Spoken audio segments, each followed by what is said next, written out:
જામનગર શહેરના હનુમાન ટેકરી વિસ્તાર નજીક દિગ્જામ સર્કલ આસપાસ રહેતા અનેક પરિવારોમાં હાલ ભારે ચિંતા અને ગભરાટનો માહોલ જોવા મળી રહ્યો છે। રેલવે તંત્ર દ્વારા માત્ર 7 દિવસમાં જ જગ્યા ખાલી કરવાની તાકીદભરી નોટિસ આપતા લોકોમાં ડિમોલિશનનો ડર ઘેરી વળ્યો છે। દિગ્જામ સર્કલ નજીક હનુમાન ટેકરી આસપાસ વર્ષોથી વસવાટ કરતા રહેવાસીઓને રેલવે વિભાગ તરફથી અચાનક નોટિસ અપાઈ છે। આ નોટિસ મુજબ 7 દિવસની અંદર જગ્યા ખાલી કરવાની ચેતવણી આપવામાં આવી છે। અચાનક આવેલી આ કાર્યવાહીથી સ્થાનિકોમાં ભય અને અનિશ્ચિતતાનો માહોલ છવાઈ ગયો છે। અનેક પરિવારો હવે પોતાનું ભવિષ્ય શું હશે તે પ્રશ્ન સાથે સંઘર્ષ કરી રહ્યા છે। ગઈકાલે દિવસ દરમિયાન મોટી સંખ્યામાં રહેવાસીઓ જામનગર મ્યુનિસિપલ કોર્પોરેશનની કચેરી અને જિલ્લા વહીવટીતંત્ર પાસે પહોંચ્યા હતા। લોકોએ માંગ કરી કે તેમને યોગ્ય સમય પુનર્વસન અને વૈકલ્પિક વ્યવસ્થા વગર હટાવવામાં ન આવે। આ મુદ્દો રાજકીય સ્તરે પણ ગુંજ્યો છે। જામનગરના સાંસદ પૂનમબેન માડમ સંસદ સત્ર પૂર્ણ કરીને દિલ્હીથી હવાઈ માર્ગે જામનગર પરત ફર્યા બાદ મોડી રાત્રે સીધા પોતાના કાર્યાલયે પહોંચ્યા હતા। સ્થાનિક પીડિતોએ તેમને મળીને પોતાની વેદના વ્યક્ત કરી હતી। સાંસદે તમામ મુદ્દાઓને ગંભીરતાથી સાંભળીને સોમવારે મહત્વપૂર્ણ બેઠક બોલાવવાની હૈયાધારણા આપી છે। કોઈપણ ગરીબ પરિવારને અન્યાય ન થાય, પુનર્વસન અને યોગ્ય સમય મળ્યા વગર કોઈ કાર્યવાહી ન થાય તે માટે પ્રયાસ કરવામાં આવશે। સંયુક્ત ભાજપ અધ્યક્ષ બીનાબેન કોઠારીએ પણ સમગ્ર ઘટનાક્રમની માહિતી સતત સાંસદ સુધી પહોંચાડી હતી। હવે આગામી સોમવારે રેલવે વિભાગના ડીઆરએમ, જિલ્લા કલેક્ટર અને મહાનગરપાલિકા કમિશનર સાથે સંયુક્ત બેઠક યોજાશે। ખાસ કરીને વોર્ડ નંબર 6 ના રહેવાસીઓના પ્રશ્નોને ધ્યાનમાં રાખીને યોગ્ય અને માનવીય ઉકેલ લાવવાનો વિશ્વાસ આપવામાં આવ્યો છે। હવે સવાલ એ છે કે શું આ બેઠક બાદ રહેવાસીઓને રાહત મળશે? શું પુનર્વસન અને વૈકલ્પિક વ્યવસ્થાનો સ્પષ્ટ માર્ગ બહાર આવશે? ફિલહાલ જામનગરના હનુમાન ટેકરી વિસ્તારના સેંકડો પરિવારોની નજર હવે સોમવારની બેઠક પર ટકેલી છે। આ અંગે પૂનમબેન માડમે મીડિયાને કેટલીક માહિતીઓ આપી હતી, જેના મુખ્ય અંશો અત્રે પ્રસ્તુત છે।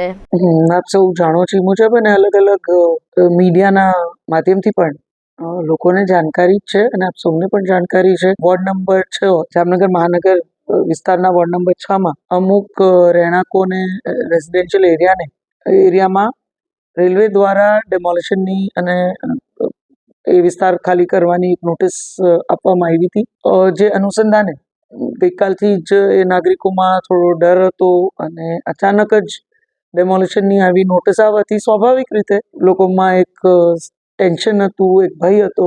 વૈકલ્પિક વ્યવસ્થા પોતાની રહેવાની ક્યાં કરવી એ દિશામાં પણ સ્વાભાવિક રીતે લોકોને એક ચિંતા હોય।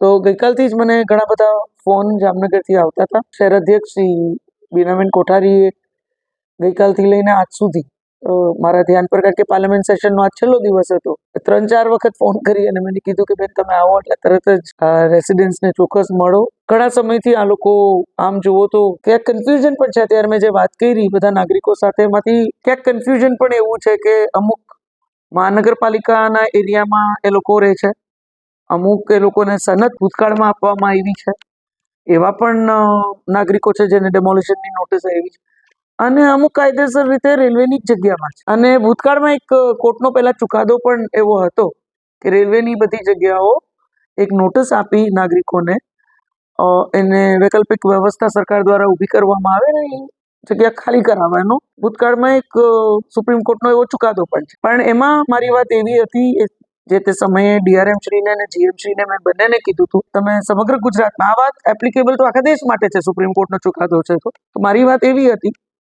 કે સમગ્ર ગુજરાતમાં બધા જ ક્ષેત્રોમાં તમે જ્યારે ડ્રાઈવ કરો, બધા જ જિલ્લાઓમાં, બધી જ જગ્યાઓમાં, એ સમયે તમે જામનગરમાં ડ્રાઈવ કરજો, અથવા વિકાસના કોઈ કાર્ય માટે તમારે આ જગ્યાની જરૂર પડે તો ત્યારે આ ડ્રાઈવ કરજો, એ વધારે યોગ્ય હશે। અને એમાં એટલો પૂરતો સમય આપજો કે ત્યાંના નાગરિકો, જે રહેણાંકો અત્યારે છે, એ લોકોને, જે રહેવાસીઓ છે, એ વૈકલ્પિક વ્યવસ્થા ઊભી કરી શકે એ પ્રકારે કઈ નોટિસ પણ આપજો। એટલે એ અનુસંધાને જ ફરીથી એક વખત આ નોટિસ આવી ત્યારે મારી કોશિશ એ જ રહેશે કે એક વખત તો એમની જરૂરિયાત રેલવેની આઈડેન્ટિફાઈ કરી અને નાગરિકો એની વૈકલ્પિક વ્યવસ્થા ઊભી કરી લે ત્યાં સુધીનો એને સમય મળે। બીજી મારી કોશિશ એવી હશે, હું દિલ્હીથી આવીને તરત જ તમે જોયું કે હું જામનગર પહોંચી અને હું આ બધા જ નાગરિકોને મેં સામેથી જ અહીં બોલાવ્યા। બીનાબેન એમને પહેલાથી કહી રાખ્યું હતું કે બેન જામનગર પહોંચશે એટલે આપણે બધા મળશું, અને એ રીતે જ મેં અત્યારના ડીઆરએમ શ્રી, ડી બધાને ઇન્ફોર્મ કર્યા છે। અને 16 તારીખે મારી એક કોશિશ રહેશે કે કલેક્ટર સાહેબ, કમિશનર સાહેબ અને ડીઆરએમ શ્રી આ બધાની ઉપસ્થિતિમાં અને રેલવે વિભાગના અન્ય અધિકારી, ડી વગેરેની ઉપસ્થિતિમાં આ એક બેઠક થાય અને બધા જ ઇસ્યુ, જરૂરિયાત બધું આઈડેન્ટિફાઈ કરી અને એ પ્રકારે જ જગ્યા ખાલી કરવાની આખી કામગીરી હાથ ધરવામાં આવે અને એમાં નાગરિકો કોઓપરેટ કરવા પણ તૈયાર છે, એવો કોઈ વિષય જ નથી. એટલે કોઈ જાતની કોઈને અસુવિધા ના થાય, કોઈ સંઘર્ષ ઊભો ના થાય અને બીજો કોઈ પ્રશ્ન ઊભો ના થાય, એ પ્રકારે નાગરિકોને પૂરતો ટાઈમ વૈકલ્પિક વ્યવસ્થા ઊભી કરવાનો પોતા માટે મળે, એ રીતે આ આખા પ્રશ્નને સોલ્યુશન તરફ આગળ ધપાવવાની મારી એક કોશિશ રહેશે, જેનું અત્યારે મેં, કારણ કે 15 તારીખે રજા હોય, 16 તારીખનો સમય અત્યારે મેં એ પ્રમાણે જ બધા જ જે અરજદારો હતા એમને પણ આપ્યો છે ને મારી કોશિશ રહેશે કે આખા પ્રશ્નને એક સુખદ અંત મળે એ પ્રકારના મારા પ્રયત્ન.